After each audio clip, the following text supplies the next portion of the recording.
how have ebooks changed the structure of publishing, and who are the winners and losers in this process?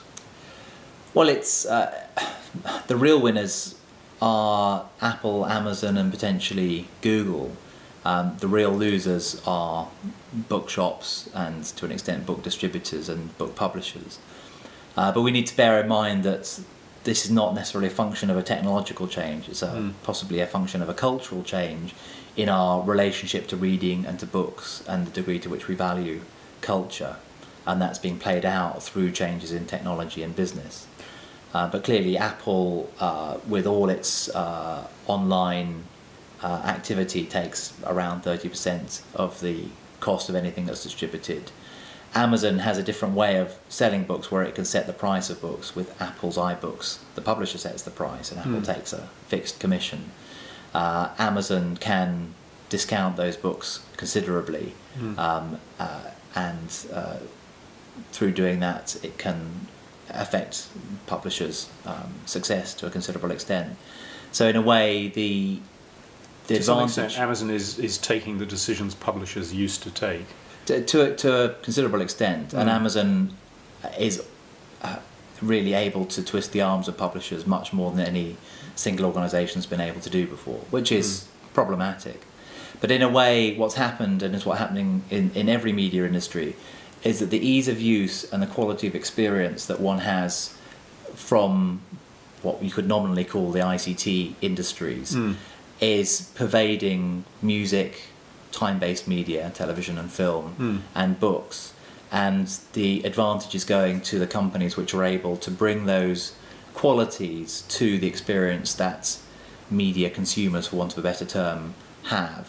So Apple trumped Sony because Apple know about user experience and Sony doesn't. Amazon is trumping publishers because it's able to create a user experience which is more compelling, easier to use, gives greater facility than any publisher or publishing organisation could. Ebooks has led to the rise of self-publishing initiatives that are somewhat more than the old vanity publishing ventures where you used to have to pay for your book to be published. How successful have these self-publishing ventures been? Well, there have been some very high-profile self-publishers, and the inevitably mentioned 50 Shades of Grey started off as a bit of fan fiction, which was self-published. So they have been relatively successful. I think what's more interesting in a way is that the original impetus behind ebook publishing, or at least what facilitated it, which was desktop publishing, cheaper printing and cheaper distribution, ultimately has led to a revival not just of small imprints doing e-publishing, but also book publishing. So for instance, a company like Unit 1, which is a newly established imprint in the graphic design world, is publishing e-books, certainly around graphic design, but also publishing high quality, beautiful print books about celebrated graphic designers.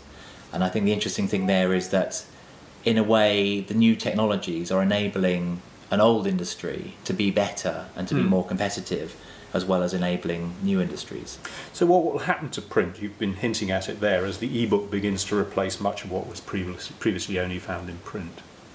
Well, the potential is huge, but if we start from the premise that the changes that are taking place are ultimately or fundamentally driven by culture, that's really a cultural question. The potential for print to be, or for ideas, education, information, entertainment, which is pretty much encapsulates what books have done, to be available to qualitatively more people in more useful forms, for people to be able to share what they read and share their views about books, is huge. The potential to create new forms of reading, new forms of literacy, narrative and storytelling is huge. Whether that's realised is really a cultural question about our ambitions and our imagination and our vision for our cultural future. There's no, the limits are far from been reached. And we do see many very interesting examples. There are companies like Touch Press who work with Faber and have reinvigorated the reading of Eliot's The Waste Land by presenting ways of engaging with it that were just not possible in print. And not only are they now possible, but actually people are enjoying watching Fiona Shaw reading a video of Fiona Shaw from the National Theatre reading The Waste Land, hearing different spoken word repetitions of it, seeing Eliot's marked up manuscripts. Some of these things don't make sense, some of them won't work, like CD-ROM, many will fail. But it's that kind of experimentation that we need if we're going to realise the potential here. And in some ways the question is probably more accurately, does the society want a reading culture? And yes. If so, how and of what kind, and so on and so forth? Yes, and I think traditionally literature and the novel have helped societies to reflect on the human condition, the nature of what it means to be human, and the kind of phenomena that they're experiencing. And I haven't seen literature playing that role as profoundly as it did in the kind of difficult periods of the 20th century as it might have. You might have John Lanchester's Capital, which is looking at the nature of life in London and its relationship to finance and so on. I think that kind of spirit of inquiry and wanting to know and understand is something we need to encourage.